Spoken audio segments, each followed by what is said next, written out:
This is NTD Evening News. Live from our NTD Global Headquarters in New York City, here is Tiffany Meyer. Good evening, and thank you for joining us tonight. In a 6-3 ruling on Thursday, the U.S. Supreme Court approved a South Carolina congressional map, despite claims that it was racially biased. Our legal correspondent Arlene Richards has more. The Supreme Court on Thursday rejected civil rights groups challenging the South Carolina congressional map. The groups argued the Republican-led legislature's redistricting plan was an unconstitutional racial gerrymander. But in a 6-3 ruling, divided along conservative liberal lines, the majority decided that the challengers failed to show the legislature was motivated by race. The Supreme Court has previously held that moving voters based on their political affiliations, not race, is legal. Challengers had argued that the plan diluted the power of black voters. State lawmakers argued that they followed traditional districting principles to draw the lines, with a stronger Republican lean in District 1. The map was redrawn after the 2020 census showed population shifts in 2 of the 7 districts. The state NAACP challenged the map after the legislature drew lines that moved thousands of black voters out of District 1 to a district long held by black Democratic Representative Jim Clyburn. The move strengthened Republican Representative Nancy Mace's hold in District 1. Chief Justice Samuel Alito wrote in the majority opinion that the lower courts were wrong. He said the challengers provided no direct evidence of a racial gerrymander, and their circumstantial evidence is very weak. Justice Elena Kagan wrote in the dissent that the challengers introduced more than enough evidence of racial gerrymandering to support the district court's judgment. The case will be returned to the district court for review based on the higher court's ruling. All of the judges on the lower court's panel are Democratic appointees.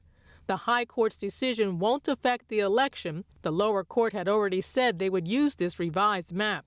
They likely will not reverse their decision before the June 11 primary. Arlene Richards, NTD News. Tonight, former President Trump is holding his first rally in New York since 2016. He's seeking to win over voters in the blue state who are frustrated with issues like the economy and immigration. Joining us now live is NTD's White House correspondent Iris Tao, who's in South Bronx.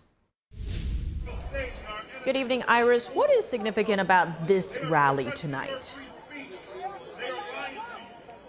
Good evening to you, Tiff. So right now, former President Trump could take the stage right behind us in this park in South Bronx in any moment. Right now, we have Representative Nadal speaking on stage, saying that Trump will be here in just a few minutes. And right now, we are seeing the crowd getting more and more heated as they wait for former President Trump to come. And meanwhile, this district, this neighborhood here is over 60% Hispanic and over 30% black. It has also never voted for a presidential candidate who's Republican in over 100 years. And Trump, both in 2016 and 2020, lost this part of New York heavily with a huge margin. But Trump still, his campaign says he's being here. It shows that Trump is not afraid to bring his message to every corner of the country because it's a winning one. And here's one of Trump's supporters who was just speaking on stage just now and calling Bronx a deep red part. Watch. Bronx is deep red. The traditions, the values, the morals, the nuclear family, everything that we stand for is here today. And Trump is expected to talk about issues like the economy, immigration, and crime. It comes as polls are showing that he's gaining support from black and Hispanic voters who would traditionally vote Democrat, but now because of inflation and the border crisis might be changing their minds. And here's one of Trump's allies in Congress representing New York and claiming that some of them would be turning to Trump because of the following reasons. Watch. We are seeing all sorts of chaos in New York, from illegal immigrant gang members that have created a lot of crime, including murder. We are seeing congestion pricing, another tax grab from Governor Kathy Hochul to enter the city center that's going to crush New Yorkers that live in the outer boroughs. Meanwhile, President Biden's campaign today launched a new TV ad targeting voters specifically in districts including in New York and Bronx. They say it's to make sure that any disinformation spread on Thursday gets immediately refuted. Here's a part of it. Watch. I'm Joe Biden, and I approve this message. Of course I hate these people. Donald Trump disrespecting black folk is nothing new. He was sued for refusing to rent his apartments to black families and called for the execution of 5 innocent black and brown teenagers. And it's more than anger, it's hatred. It's why Trump stood with violent white supremacists, warned of a bloodbath if he loses the next election.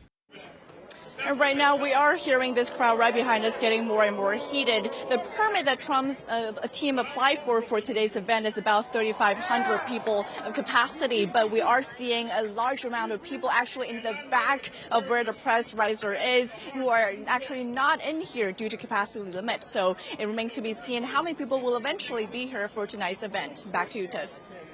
Iris, thanks for those updates. NTD's Jack Bradley is also on the ground at the rally. He got a chance to speak with some of the attendees. Take a look. Thousands are attending a rally right here in New York City for Donald Trump.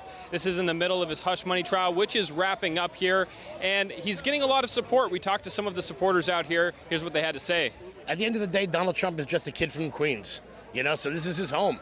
He was the king of New York for 30 years, and New York hasn't been very friendly to him. But now I think that a lot of the people are coming out and they're saying that, Donald, you're welcome here anytime.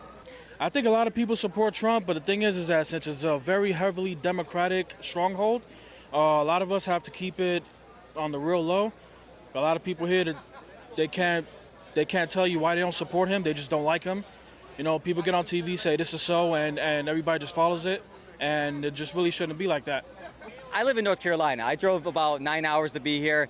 I've been to over 40 rallies. We're with the Front Row Joes. We're with the big, fairly big group. I feel like Joe Biden is pandering to the young people by trying to eliminate their student loan debt so they can vote for him. Me, as an individual who didn't go to college, I still pay taxes. I have to, don't I? And my tax dollars are going to pay for people with college degrees who are getting their student loan debt forgiven. We're working more hours a week with nothing to show for it. Gas prices are ridiculous. Families are just struggling. Electric is up, heat is up. We can't afford it. I go to these Trump rallies. This is my 77th rally. I go here because I leave here with some hope. I leave here with hope, but privately at home, too many days go by and I think we're dead already. How do we support this number of illegal aliens? How do we pay off this insane national debt? I believe this country is dying. And sometimes cynically, I feel it may already be dead. I believe, I'm not being hyperbolic. Donald Trump, he was a showman. We know his checkered past, but I believe he was truly sent by God to ensure Abraham Lincoln's promise that a government of the people, by the people, and for the people will not perish from the face of this earth. Everyone's waking up. They see what's going on. They see what Trump did. And you know what? If Biden wasn't in office, we didn't realize how good Trump did. There's also a counter-protest here in the Bronx. We talked to some of the event organizers. Take a look. At the end of the day, what you want is your family and your kids and your people around you to do better. And it's really deciding, do you have a better chance of that with Trump in the Oval Office or with Joe Biden? And I think with the experience that we've had with both of them, voters have a real choice. And I think Trump completely mishandled the pandemic, led to a lot of unnecessary deaths, and has a track record of a history of failures behind him. And Joe Biden, I think, has a history of success. We believe that the Bronx is and represents some of the best that this country has to offer in terms of people, in terms of culture, in terms of community. And the presence of Donald Trump in the Bronx is antithetical to everything the Bronx stands for. And we thought it was important that the real Bronx stand up and espouse our values of diversity, of inclusion, of civil society, of democracy, of basic human decency. Certainly a mixed bag here in New York City, but definitely one thing's for sure is that Donald Trump has a lot of support coming out of here. Reporting from the Bronx, New York City, Jack Bradley, NTD News. President Biden is hosting Kenya's President William Ruto at the White House today. It's a major effort to strengthen ties with African nations and counter China. Together, the United States and Kenya are working to deliver on the challenges that matter most to our people's lives: health security, economic security, cyber security, and climate security. This state visit, a sign of friendship and partnership and collaboration between two countries that share common values, values of freedom, democracy, rule of law, equality, and inclusivity. We are very proud democratic nation. Biden said he's working with Congress to designate Kenya as a major non-NATO ally, the first in sub-Saharan Africa. It is a key Democratic ally in a continent torn by political division and terrorist activity. It's also an area China is interested in. Ruto visited China in February, seeking out more loans to complete infrastructure projects in the East African nation. Kenya is heavily in debt to the Chinese Communist regime. Its debt to GDP ratio is 70%, with the majority of that owed to China.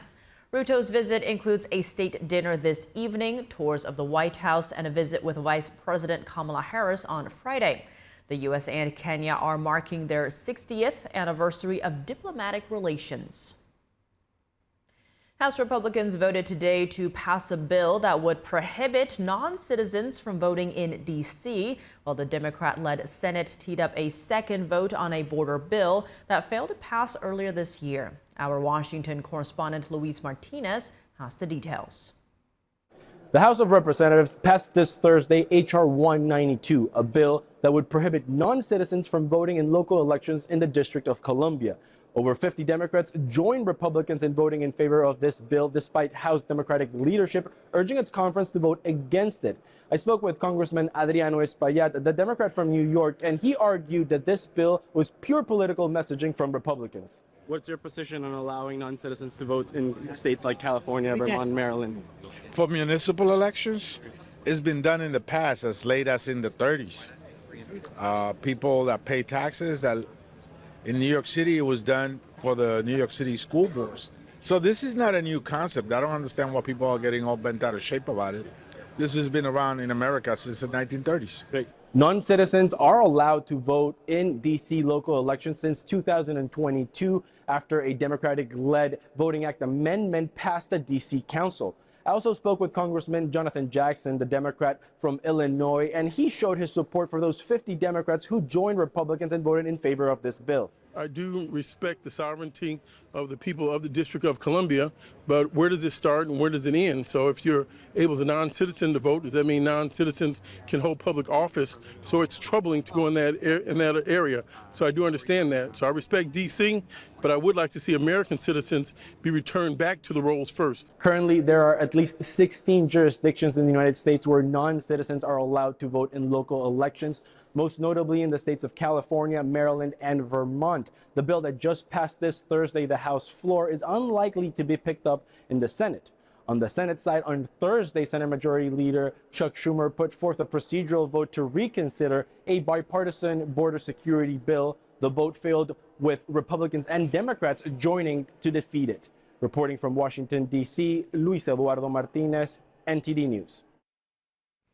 Presidents from multiple universities on the hot seat today. Congress is probing anti-Semitism on college campuses and how to stop it. Today's testimony certainly brought bad things to light. Congresswoman Virginia Foxx is the chairwoman of the Committee on Education and the Workforce. On Thursday, she asked the leaders of Rutgers University and UCLA how many students and faculty members have been suspended for anti-Semitic behavior on campus. Staff. I'm sorry. Staff. How many staff? I don't know that we have suspended anybody from staff at that time, but we do have ongoing disciplinary proceedings. Yeah. Chancellor Ongoing disciplinary proceedings. Some of the staff at Northwestern University allegedly joined the protests and praised Hamas after the attacks on Israel. Is it okay for your faculty members to praise Hamas and the Houthis? Our professors and our faculty members have all of the rights of free speech that I'd like to submit these statements for the record. The hearing comes after a wave of anti-Semitism made its way across the country. Lawmakers recalled alleged attacks against Jewish students. Thursday's hearing also comes just a day after the UCLA police chief stepped down over criticism to the response to campus protests. Isn't it true that a Jewish student was verbally harassed and stalked to Hillel? There are allegations of that sort, and we are investigating them. Isn't it true that a Jewish student wearing a yarmulke was spat on? All of these are allegations that are being investigated.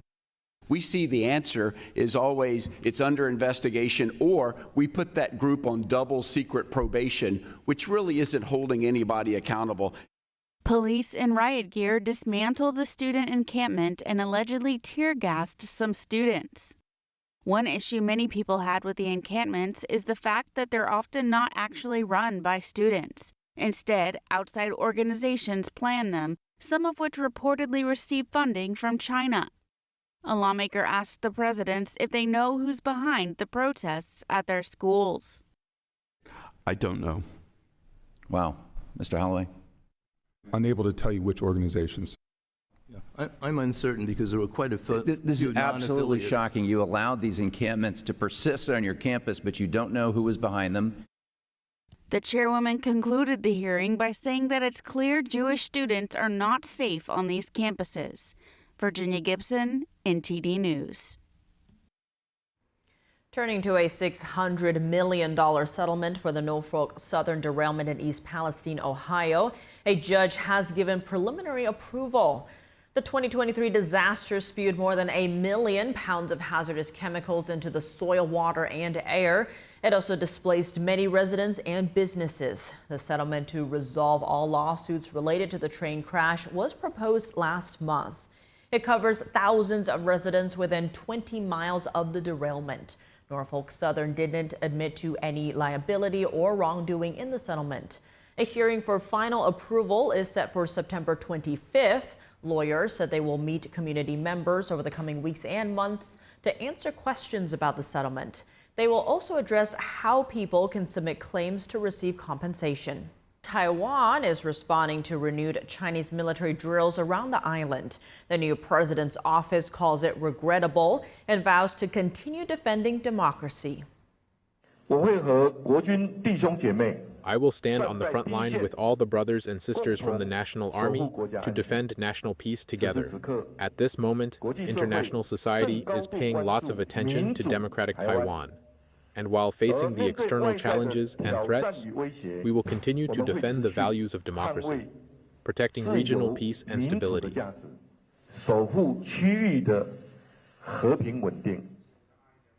The president's office says the Chinese Communist regime's drills threaten Taiwan's democratic freedoms and the region's peace and stability. Beijing says it launched the drills against Taiwan as punishment for so-called separatist acts.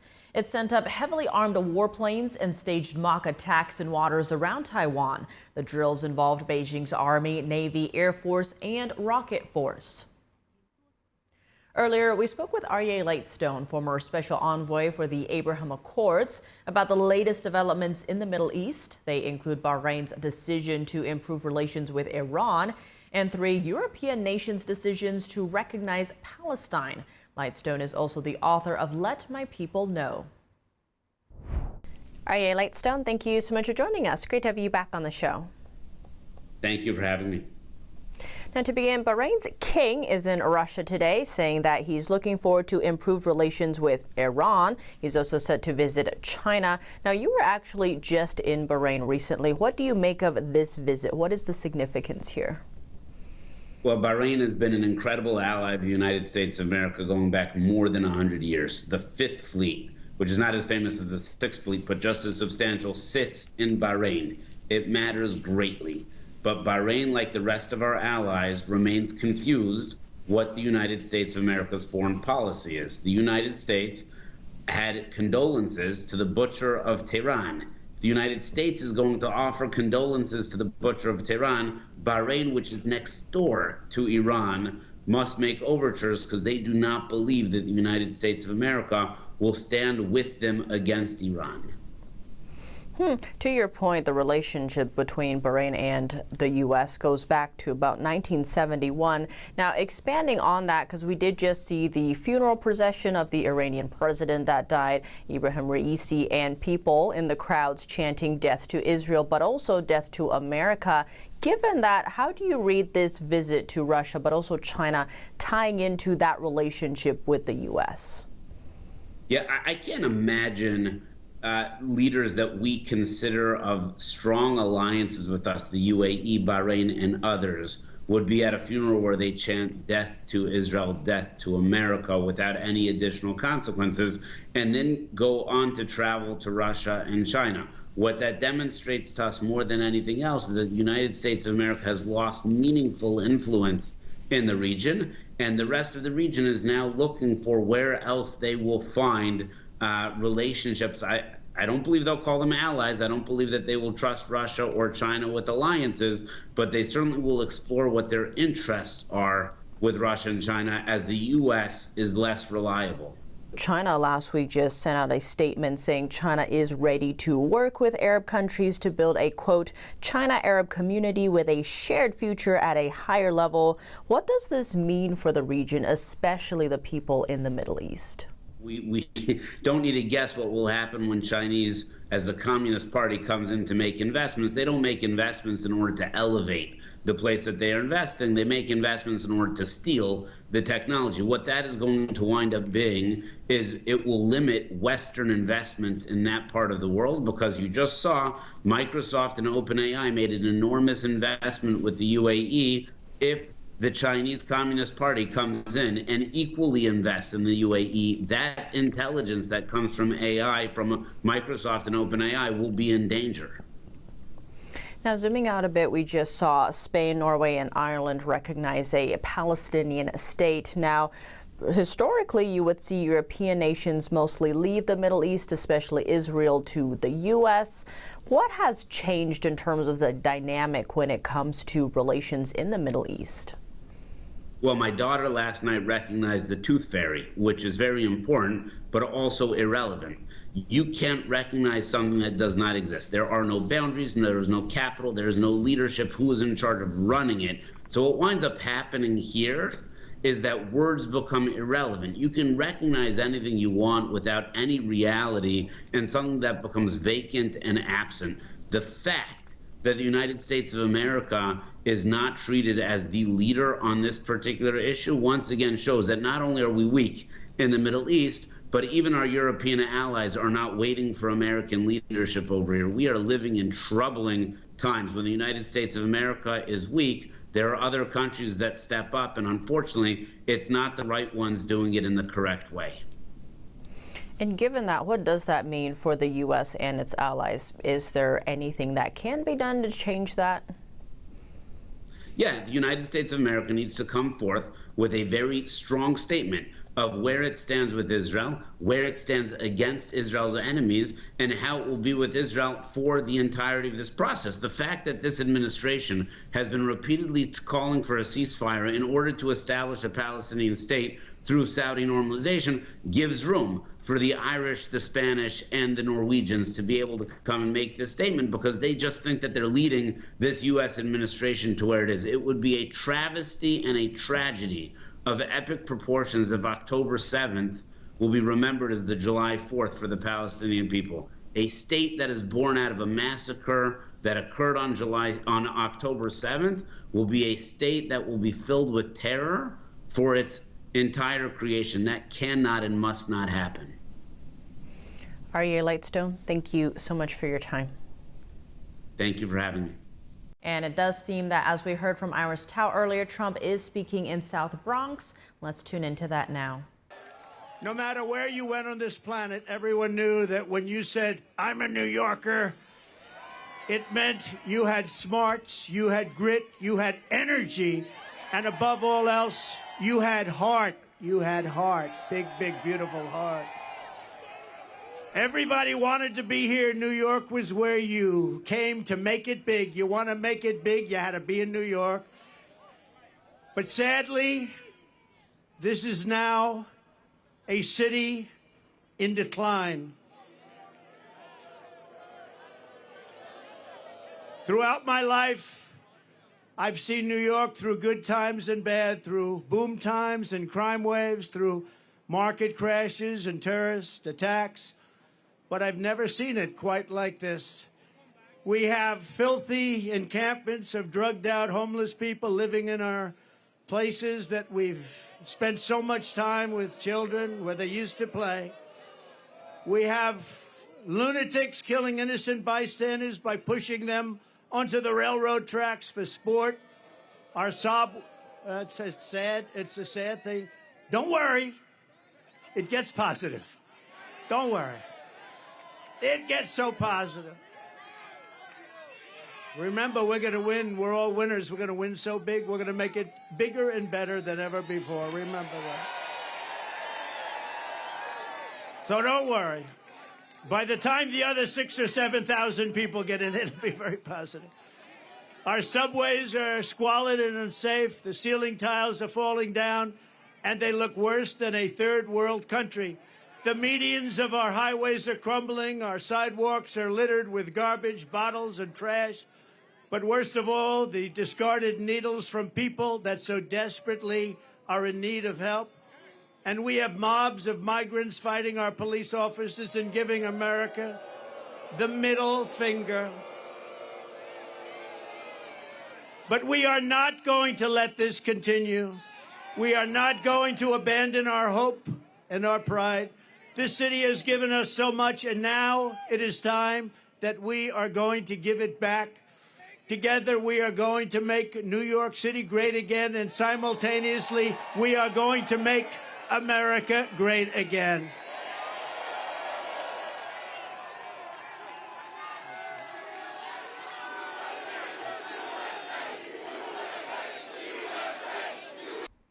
Joining me now to discuss Trump's campaign rally is former New York Assemblyman Dov Hikind, once a Democrat when he was in office. Hikind changed his party affiliation to Republican last year. Dov, thank you so much for joining us. Great to have you. To begin, Trump is campaigning in the Bronx today, where no Republican presidential candidate has won New York State in the presidential election since Ronald Reagan in 1984. In your view, is New York in play this election? Could it flip red? I think potentially that's very, very possible. Let's remember that the race for governor with Zeldin against Hochul, the difference was 6%. And that was a while ago. People are very disillusioned, very upset, very turned off with the Biden administration, the Latino community, Black community, and the Jewish community. So it is possible. It's a long shot, but very, very possible. And what is your read on the significance of Trump holding the rally in the Bronx? Why not a different borough? Well, hopefully he'll come to a different borough. I hope I'll be able to join him in a different borough. But, you know, what a powerful statement to go to the Bronx, not to be afraid to go anywhere and to talk to the American people. It says a lot about the Trump campaign versus the Biden campaign, where everything is so orchestrated with with Biden, and rightfully so. Biden has a hard time walking a straight line. So I give great credit to Donald Trump going to the Bronx, and thousands of people showing up for him. People are turned off. They are tired. They want change. I'm not saying that Trump is perfect. He is far from perfect. But there is no choice in 2024 but Trump. And Dov, many reports note that Trump is angling for the Black and Hispanic vote. But what about the Jewish vote, which has also historically gone Democratic? How likely are we to see those changing?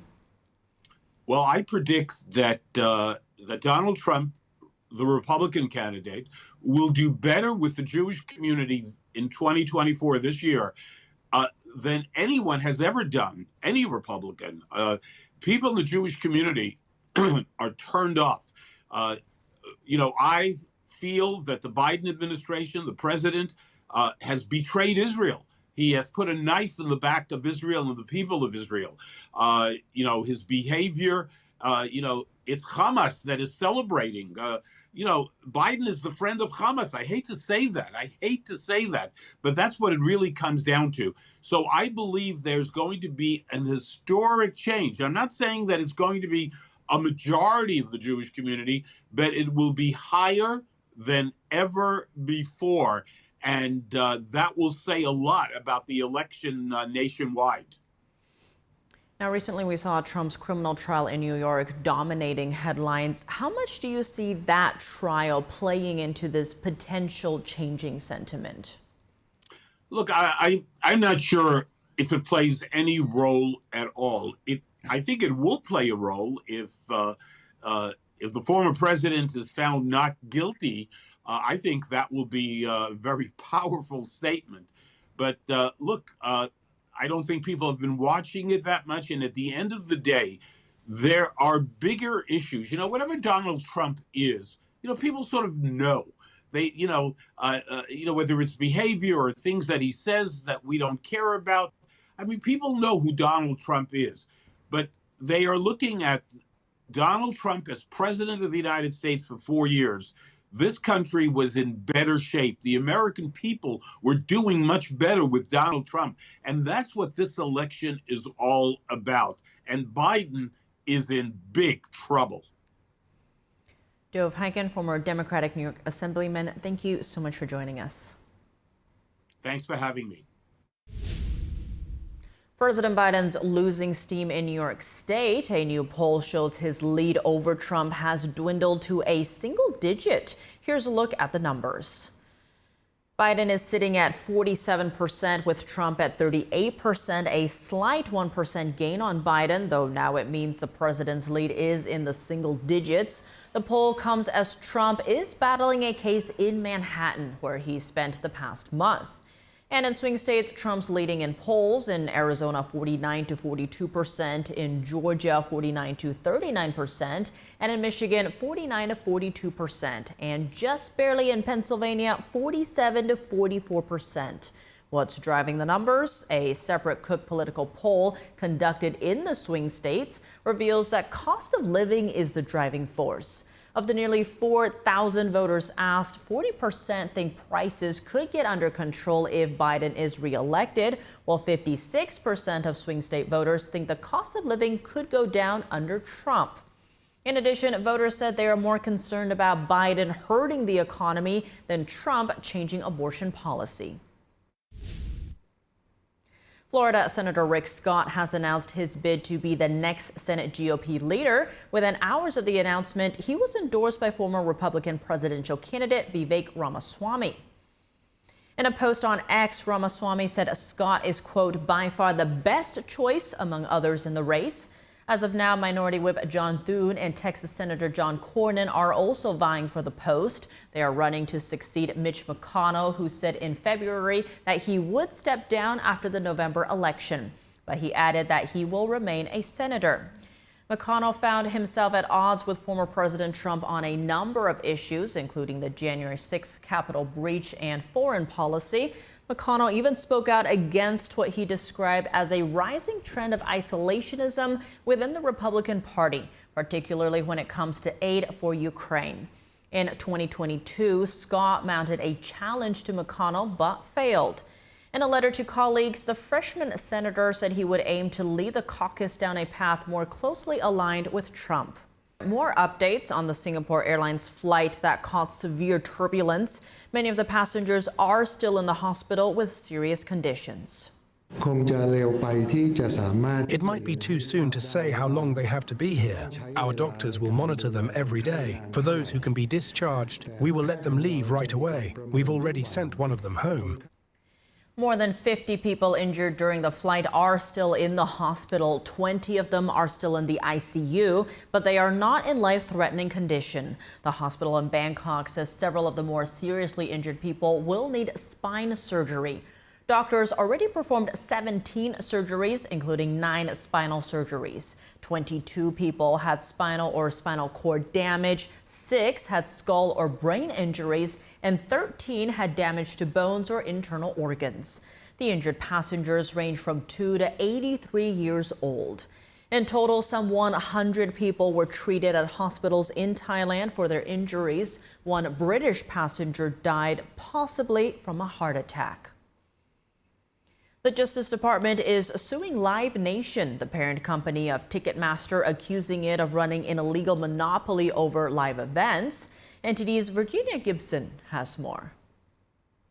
It is time to break it up. The Department of Justice is suing Live Nation. Attorney General Merrick Garland says it uses illegal means to maintain its monopoly. According to the lawsuit, the company controls over 80% of primary ticketing, manages over 400 artists, and controls over 60% of concert promotions and over 60% of large amphitheaters. The result is that fans pay more in fees, artists have fewer opportunities to play concerts, smaller promoters get squeezed out, and venues have fewer real choices for ticketing services. The DOJ calls Live Nation's business model the flywheel, saying it earns money from concerts, uses that money to lock artists into exclusive promotion deals, and then uses its powerful cache of content to lock venues into long, exclusive deals. It is through these exclusive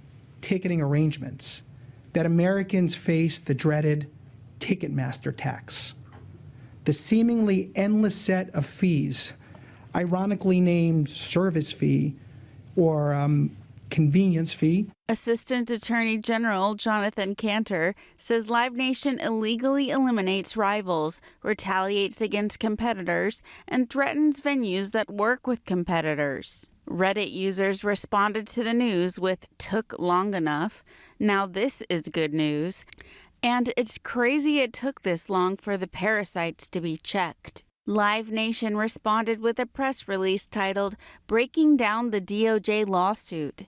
Despite the title, the release itself doesn't directly address any of the lawsuit's allegations. Live Nation says it is absurd to claim that Live Nation and Ticketmaster are wielding monopoly power, claiming its service charges aren't higher than its competitors. The company also presented a chart showing it has a lower profit margin than Meta, Apple, and Alphabet, three companies that aren't in the same industry as Live Nation. The company says this chart shows its lack of market power. Virginia Gibson, NTD News. And now for your sports news, we're joined by NTD's Dave Martin over at the Sports Hub. Dave, a lot going on in sports today, but let's start in golf, as the police officer who arrested Scotty Scheffler last week is being disciplined for not activating his body cam. Now, they did release some footage of the arrest, though, from a distance. Does this footage clear up any of the issues, though? You know, not really. I mean, it confirms some of it, but maybe the most important footage wasn't really captured. Now, we're going to show video of that right here, the footage that was just released. Now, that car that you're going to see moving up there, that is presumably Scheffler's SUV. I mean, you can see someone in a reflector jacket going after it as it stops, and several others gather around the vehicle. Eventually, you see someone getting out and being taken away. Now, Scheffler is being charged with second-degree assault against a police officer. That's as a felony. Now, that is alleged to take place when the officer was dragged to the ground by Scheffler's car. Now, we don't know when that might have actually taken place, though. Meanwhile, Scheffler's attorney said he's planning to plead not guilty, isn't interested in a plea bargain. The arrangement, though, is set for June 3rd. Meanwhile, for Scheffler, his season is still going. Moving to tennis news, the draws for next week's French Open have been revealed, and they weren't exactly favorable for Rafael Nadal. He'll have to face fourth-ranked Alexander Zverev in the opener. Aren't these events normally set up so that the highest-ranked players meet at the end? Yeah, that's the procedure, but of course it's all based on your current ranking.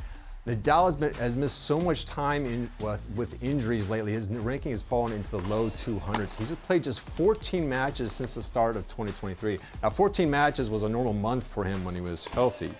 Now, the French Open could decide to give him an exception and factor in his performance in the past as well to give him a higher seeding. This is what Wimbledon used to do. And if you're going to do this for anyone, I mean, it would definitely be for Nadal. He's won 14 major titles there. He has a career record at the French Open of 112 wins against 3 losses. I mean, those are mind-boggling numbers. Zverev, meanwhile, is a very good player, 10 years younger than Nadal. He has made the semifinals each of the last 3 years at French Open. So this is definitely a tough match for both of them, I would say.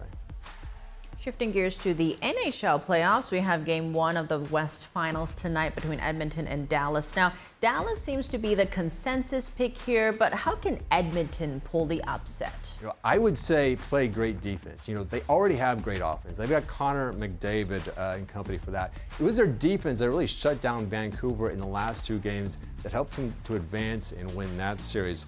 Dallas, meanwhile, they beat the last 2 Stanley Cup champions to get this far. They're considered deeper, more more balanced. Plus, they've got goalie Jake Ottinger, who's really one of the best in the game, as their netminder. Now, let's take a look at the NHL playoff brackets here.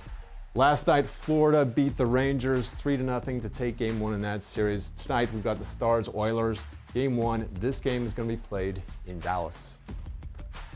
Looking now at the NBA playoffs, we have Game 2 tonight between Boston and Indiana. The Celtics won Game 1. What do the Pacers need to do to tie the series? You know, I would say same game plan they had in Game 1. Just don't turn the ball over late. Now that's easier said than done, obviously. But Indiana shot the ball well. They were in position to win both in regulation and in overtime.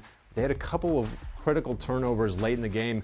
And you could say they were unforced errors, too, that really allowed for Boston to get back into this.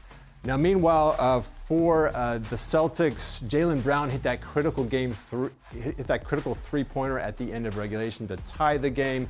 But really, the door was open only because Indiana created those turnovers right there. Now, let's take a look at the NBA brackets here. Dallas beat Minnesota last night to take Game 1, and then tonight the Celtics-Pacers game is going to be played in Boston. Dave, as always, thanks for joining us. Well, thank you, Tiff.